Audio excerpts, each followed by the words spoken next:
wabarakatuh. Waalaikumsalam warahmatullahi wabarakatuh. Apa kabar semuanya? Baik, Bu. Wah, udah kelas 12 aja nih, udah mulai SMA ya? Iya, Bu, stres, Bu. Jangan stres dong, udah pernah sarapan belum sebelum berangkat? Udah, Bu. Nah kalau udah, insya Allah bisa ya, dimainin dulu. Bisa, Bu. Sebelumnya Ibu mau tanya, siapa ya ketua kelas 12 IPA 1 ini? Putri Syifa, Bu. Putri Syifa, Ibu boleh minta tolong baca doa sebelum belajar ya? Boleh, Bu. Baik, teman-teman, sebelum memulai pembelajaran, alangkah baiknya kita berdoa terlebih dahulu. Berdoa mulai. Berdoa selesai. Oke semuanya, sebelum mulai Ibu boleh tanya siapa yang tidak hadir? Bila Ibu sakit. Oke, hanya Virial ya yang tidak hadir. Semoga dia bisa cepat sembuh dan bisa sekolah kembali. Nah, Ibu ini mau jelasin dulu indikator pembelajaran kita hari ini. Jadi kita hari ini akan mempelajari tentang pertumbuhan dan perkembangan. Nanti kita akan menganalisis fenomena pertumbuhan dan perkembangan tanaman yang ada di lingkungan sekitar kita. Lalu selanjutnya kalian akan menganalisis faktor-faktor apa saja yang ada di pertumbuhan dan perkembangan tumbuhan. Lalu nanti kalian akan ditugaskan untuk menganalisis artikel yang berkaitan dengan materi yang kita pelajari hari ini. Oke, selanjutnya untuk referensi ya, referensi yang menunjang pembelajaran kalian. Nanti Ibu akan memberikan modul dalam bentuk soft copy ya. Ibu boleh tolong Putri lagi untuk bikin grup WA, boleh ya? Oke, nanti di-invite ya teman-temannya. Siap, Bu. Oke, selanjutnya Ibu mau tanya dulu nih berkaitan dengan materi kita hari ini. Kira-kira kan sebelum kalian ke SMA nih, kalian pasti udah ke SD, udah ke SMP. Itu fenomena apa sih? Coba ada yang bisa jelasin nggak kali? Saya Ibu izin menjawab. Oke, kalau boleh? Kalau menurut saya, postur tubuh kita berubah, Bu, dari SD ke SMA. Karena tubuh kita tuh lebih besar sekarang, Bu. Udah bener ya, cuma masih kurang tepat segitu. Ada yang mau nambahin?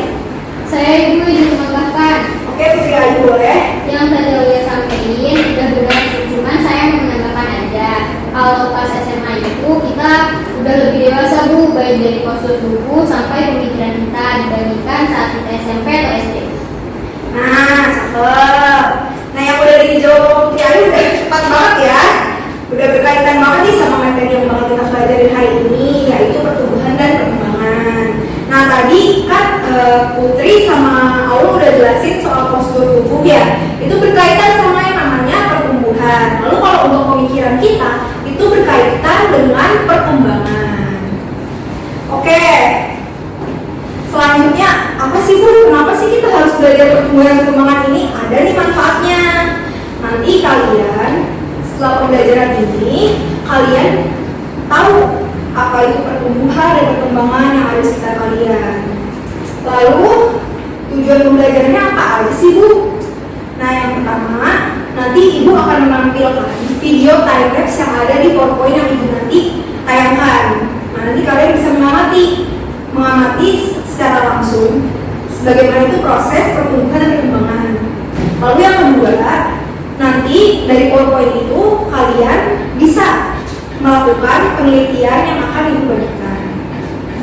Oke, ini udah Ibu tayangin ya PowerPoint yang akan kita pelajari hari ini. Tapi sebelumnya, Ibu mau tanya sama satu orang. Fenomena yang pernah kalian lihat tentang pertumbuhan dan perkembangan di sekitar kalian, ada yang tahu? Pernah, Bu. Apa itu sih ya? Saya nanam pohon mangga, Bu, dari pohon kecil sekarang udah jadi pohon gede. Wah, pasti gitu nanti kalau panen dari rumah Ibu ya. Siap, Bu. Bener tuh, tadi yang udah Cynthia jelasin. Jadi itu udah ngejelasin salah satu fenomena nyata pertumbuhan dan perkembangan yang ada di sekitar kita. Nah, tadi kalau yang lagi jelasin itu kan dia nanam pohon mangga dari pas masih kecil sampai udah gede ya. Nah, pas masih kecil itu berarti dia masuk ke fase muda dari pertumbuhan dan perkembangan tumbuhan. Lalu Lalu kalau udah tinggi, udah besar, itu berarti dia masuknya ke fase dewasa dari pertumbuhan dan perkembangan. Oke. Nah, kalau ada yang gak kenal sama ibu, mungkin sebelumnya ada yang belajar sama ibu pas kelas 11 ya. Kalau ada yang belum kenal, ibu mau kenalin diri, jadi nama ibu Arisma Fiolina. Kalian bisa memanggil ibu Adis. Oke, kita masuk ke analisis video. Coba kalian perhatikan video yang bakal ibu tayangin di papan tulis ini.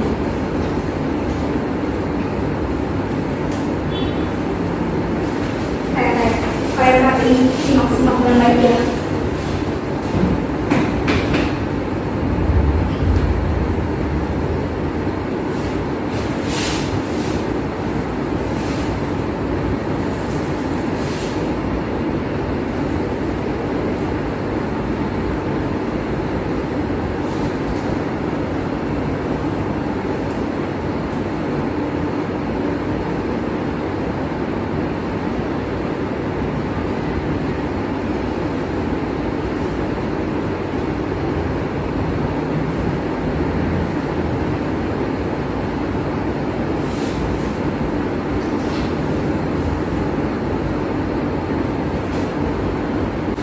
Tadi kalian udah nonton salah satu fenomena dari pertumbuhan dan perkembangan. Kira-kira ada yang mau kaitin sama materi pembelajaran kita hari ini?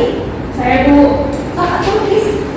Iya Ibu, kalau nanti saya lihat di video, jadi orang itu kan ada foto dari masa sini, dikasihin sama buku. Benihnya itu tumbuh dari akar, terus kemudian ke atas dari batang, daun dan buah Bu. Nah bener tuh, udah lengkap banget aku udah bisa jelasin ya. Ini juga berkaitan sama tadi fenomena yang Cynthia jawab tentang dia nanam pohon mangga dari pas masih kecil sampai udah gede. Nah kalau di video namanya kan dari benih sampai dia tumbuh jadi dewasa.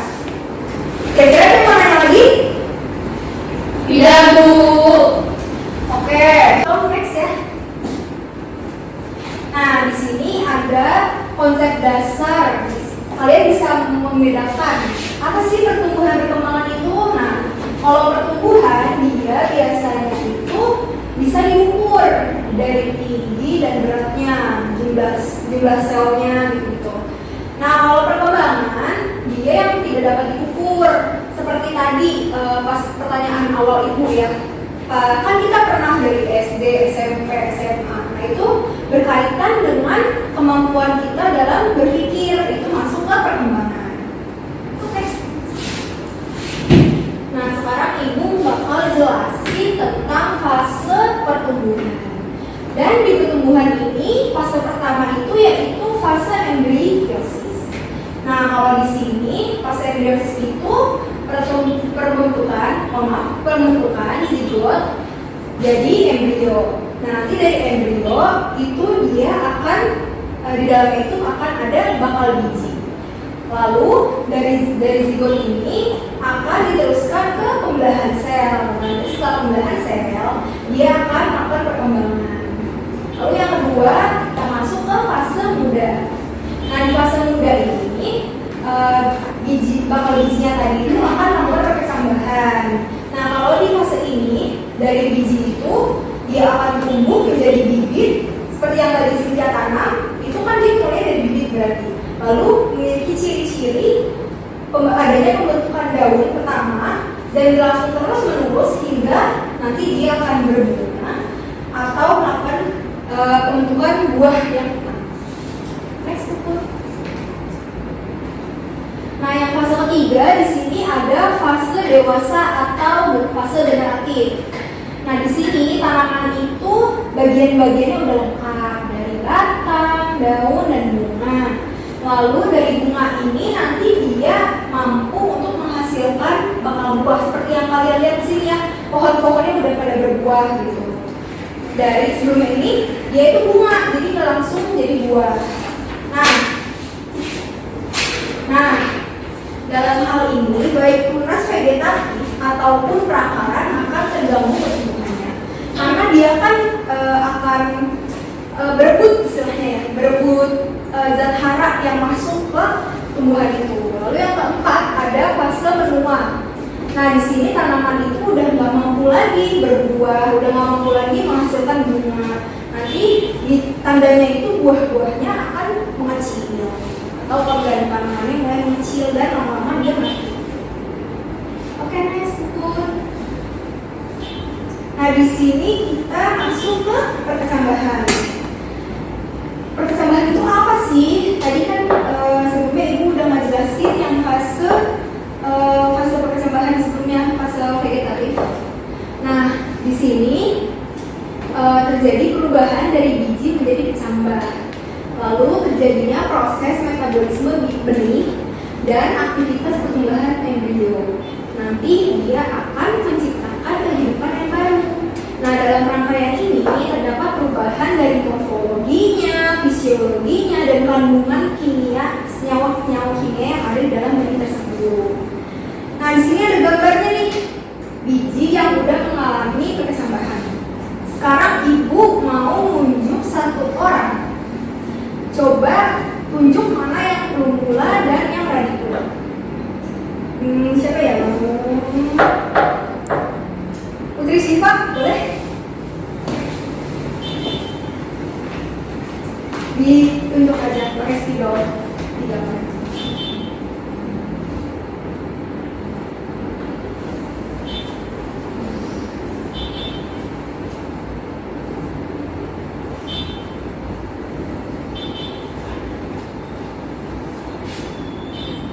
Oke, nah udah bener nih jawabannya Puput, bener ya.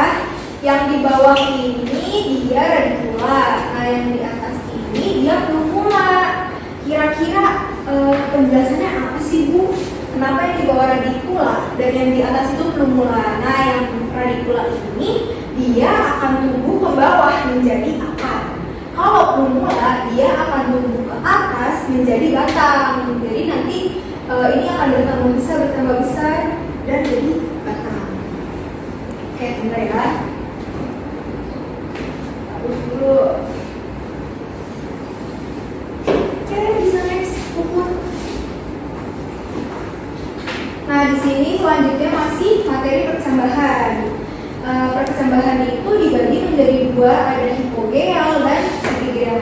Hipogeal itu apa sih Bu? Nah, kalau hipogeal itu perkecambahan yang kotiledon tadi yang kulit bijinya dia nggak muncul ke atas permukaan tanah. Nah, kalau yang epigeal dia tumbuh ke atas permukaan tanah, biasanya itu kayak kacang hijau, kacang kedelai gitu yang naik ke atas. Nah, ini di sini ada gambar dari tipe perkecambahan ya, yang tadi udah ibu jelasin pengertiannya. Ini gambarnya. Kotiledon tadi kan yang epigeal dia ada di atas kulitnya nih.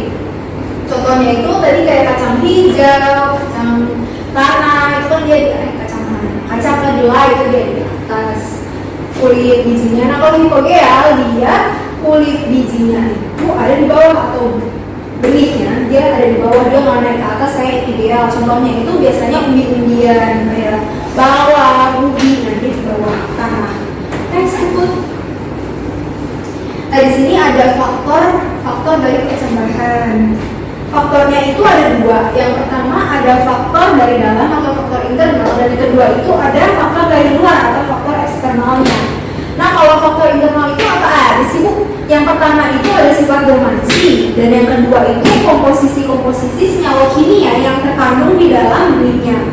Lalu ada tingkat kematangannya, lalu ada umur benihnya. Nah, kalau faktor eksternal itu ada air, suhu, gas, cahaya, dan kondisi tanah tempat kita menanam benih tersebut. Next. Nah, sekarang masuk ke dormansi benih. Masih berkaitan dengan yang tadi ya, faktor perkecambahan di faktor internalnya atau faktor dari dalam benih itu sendiri. Kalau dormansi itu, jadi dia suatu kondisi di mana benih itu berhenti untuk tumbuh atau tidak aktif lagi, padahal di dalamnya itu sel-sel itu masih hidup, tapi dia nggak mau lagi berkecambah.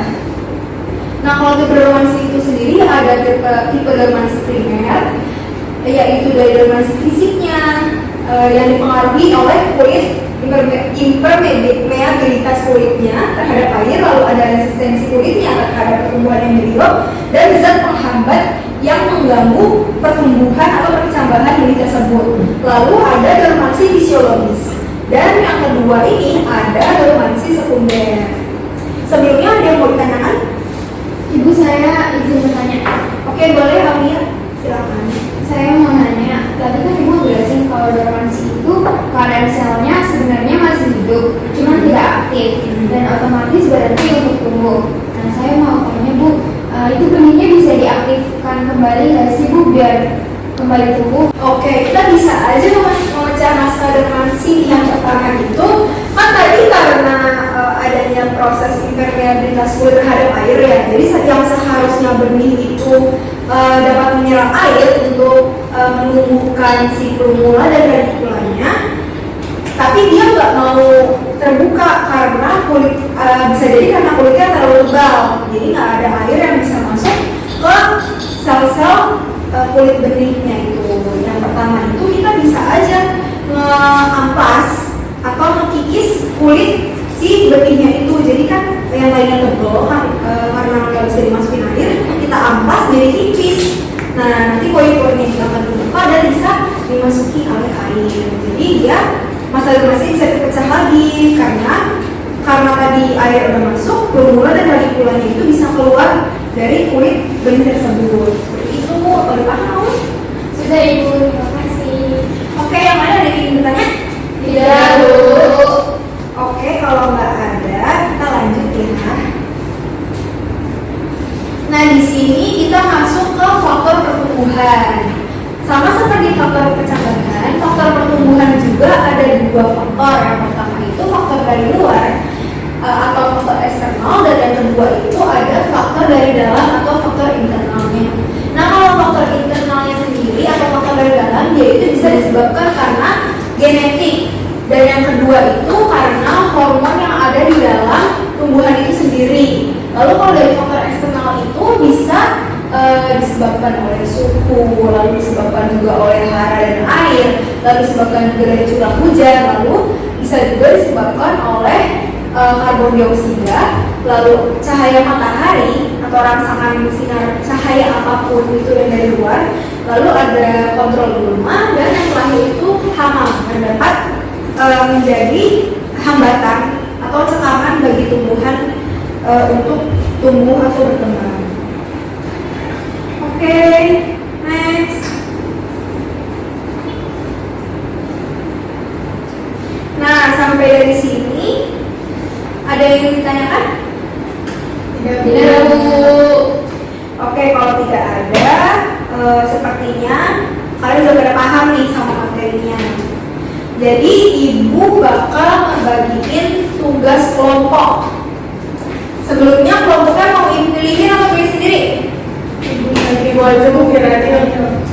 Oke, kalau ibu aja, sebentar ya, ibu lihat absen buat membagi anggota kelompoknya.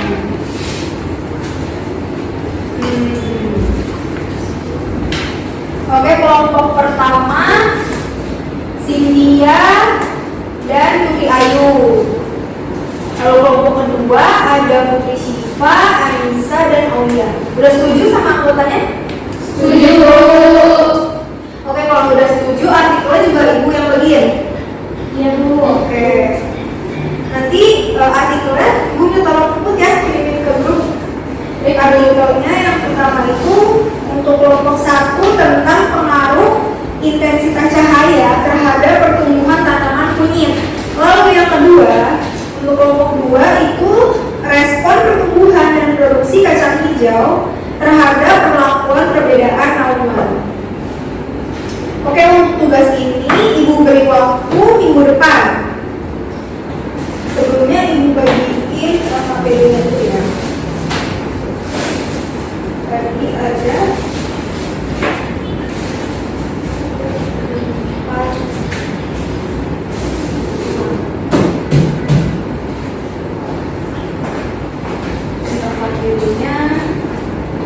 nanti di dalam APD ini ada cara-cara, tata cara yang bisa kalian ikutin biar biar laporannya tersusun rapi. Ada juga pertanyaan-pertanyaan yang harus kalian jawab ya. Pertanyaannya nggak banyak kok, cuma masalah. Oke, Ibu beri waktu untuk membaca LKPD-nya dulu ya. Dipahami dengan baik. Nanti kalau ada yang nggak paham, boleh tanya ke Ibu.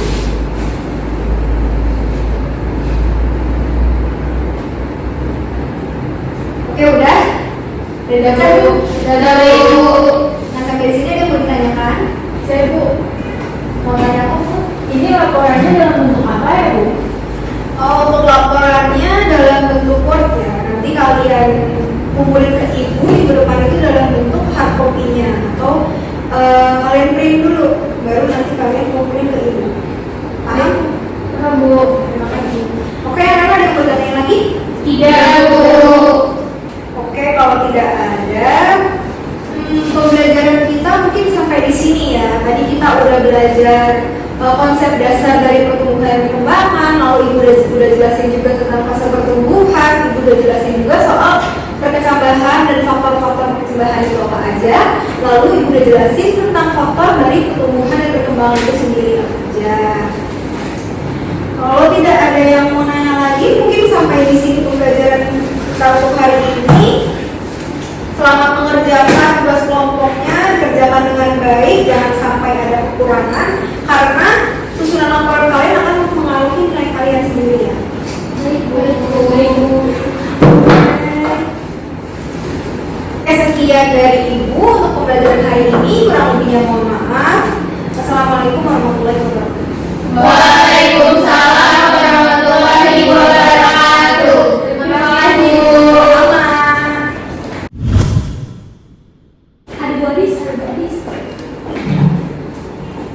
Iya, assalamualaikum warahmatullahi wabarakatuh.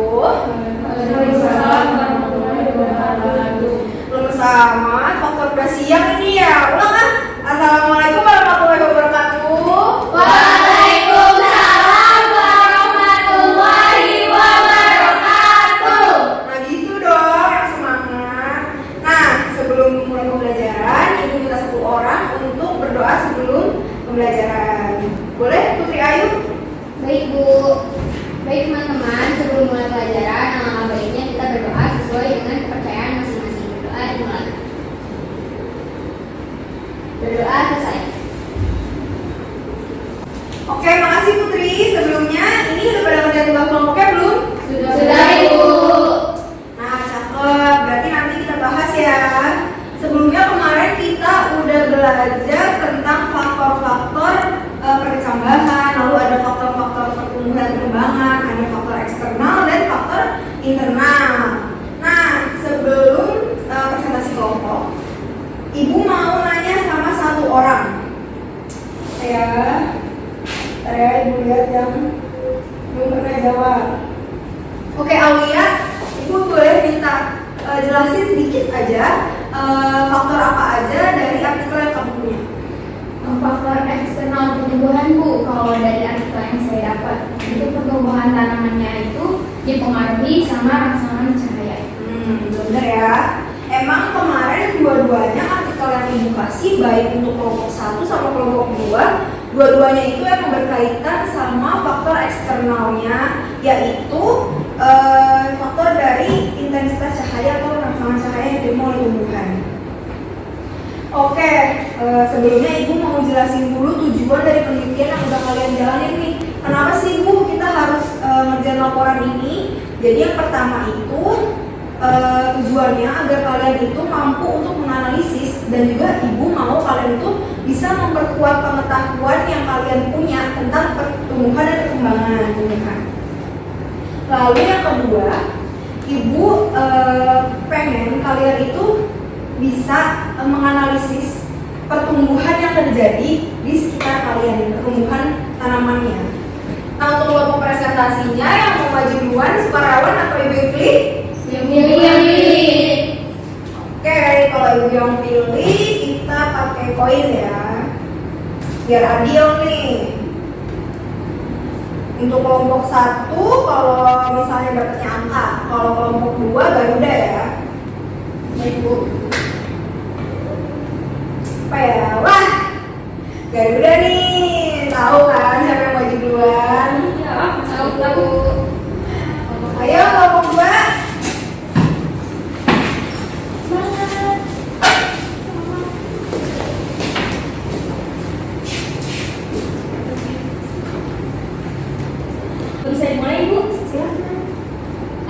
Assalamualaikum warahmatullahi wabarakatuh. Waalaikumsalam warahmatullahi wabarakatuh.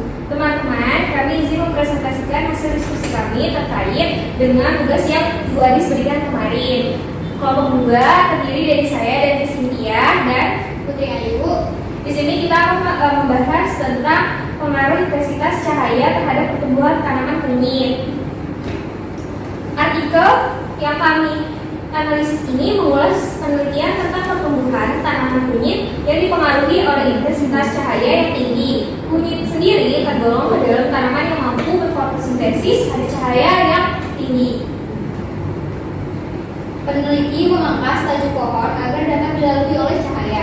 Nah, dari pancaran cahaya inilah yang akan mempengaruhi pertumbuhan tanaman kunyit. Hal ini berkaitan dengan salah satu sumber materi pertumbuhan dan perkembangan tanaman, yaitu faktor luar pertumbuhan. Nah, seperti yang sudah Ibu Adis pernah jelaskan bahwa cahaya adalah faktor yang paling penting dalam proses pertumbuhan.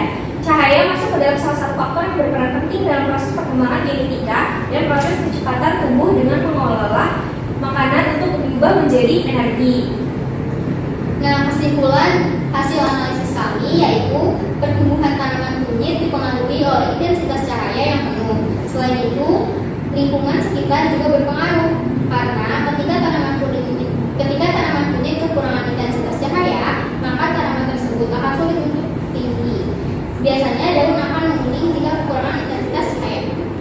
Mungkin sekian presentasi dari kelompok kami. Kurang lebihnya mohon maaf. Wassalamualaikum warahmatullahi wabarakatuh. Waalaikumsalam warahmatullahi wabarakatuh. Wah, udah bagus banget nih, udah lengkap presentasinya dari kelompok 2. Dari kelompok 1 ada yang bertanya kelompok 2? Ibu, saya mau izin bertanya.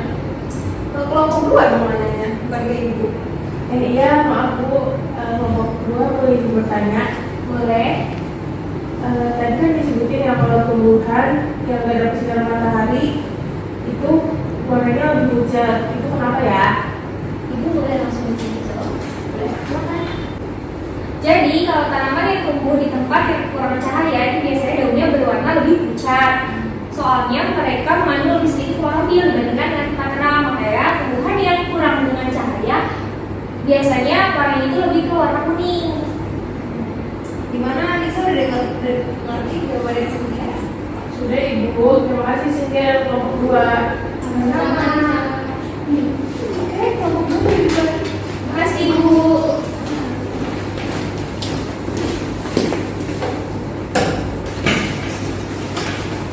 Oke, tadi jawaban Cynthia udah bener ya, cuman kurang lengkap dikit lagi. Ibu mau nambahin sedikit. Jadi tadi yang udah Cynthia jelasin kenapa daunnya itu bisa pucat atau menguning itu karena kekurangan klorofil.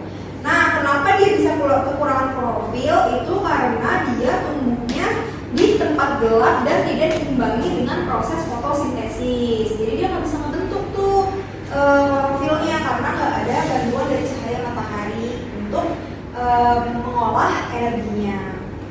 Dan juga ada yang namanya itu etiolasi. Jadi kalau tanaman yang tumbuh di tempat yang gelap, dia hormon auxinnya itu akan aktif dan sel-selnya itu akan memanjang. Jadi batangnya dia lebih panjang, tapi sebenarnya nggak kokoh seperti tumbuhan yang tumbuh di tempat yang terang.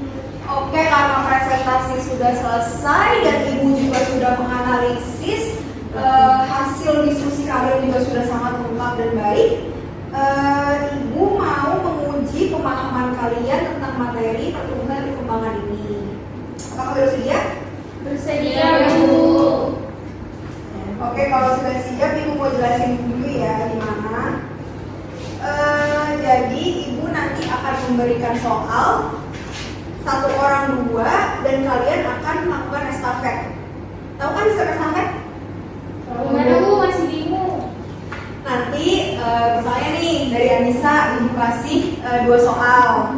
Nah lalu Aul juga ibu kasih 2 soal, Ibu juga 2 soal, Puai juga 2 soal, dan Cynthia juga 2 soal. Nanti kalau misalnya ibu udah itu bunyiin penghapus, kalian tuker soalnya dari Anissa ke Aulia, dari Aul ke Puput, selalu dengan alur gitu.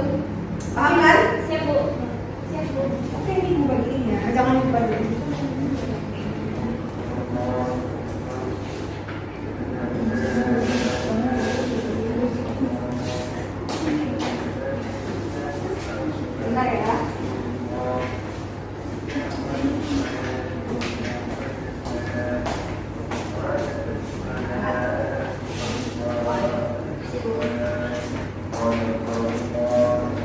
Sampai sini ada yang mau ditanyain? Ibu, saya izin bertanya.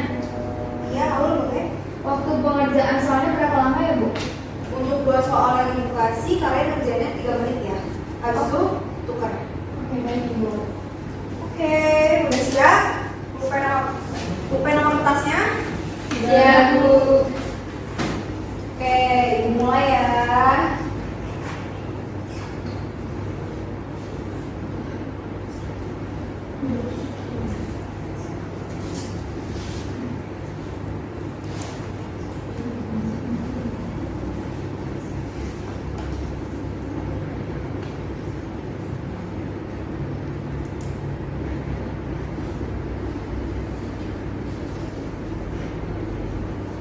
Ganti.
Oke, udah selesai ya.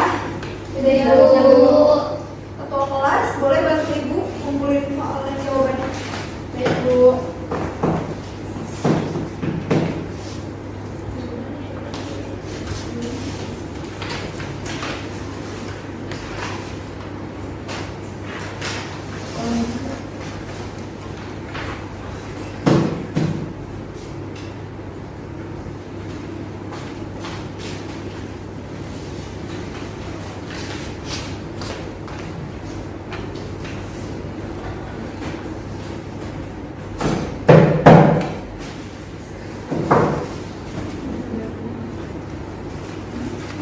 Oke, karena presentasi sudah selesai dan uji kompetensi kalian juga selesai, pembelajaran kita untuk hari ini mungkin sudah cukup sampai di sini. Ada yang ingin ditanyakan? Tidak, Ibu. Kalau tidak ada, untuk pembelajaran hari ini kalian sudah cukup baik dalam mempresentasikan hasil diskusi, sudah lengkap, lalu juga diskusi kalian juga berinteraktif gitu ya. Ibu berharap kalian bisa mempertahankan kemampuan kalian dalam diskusi. Terima kasih, Bu. Kurang lebih mohon maaf. Assalamualaikum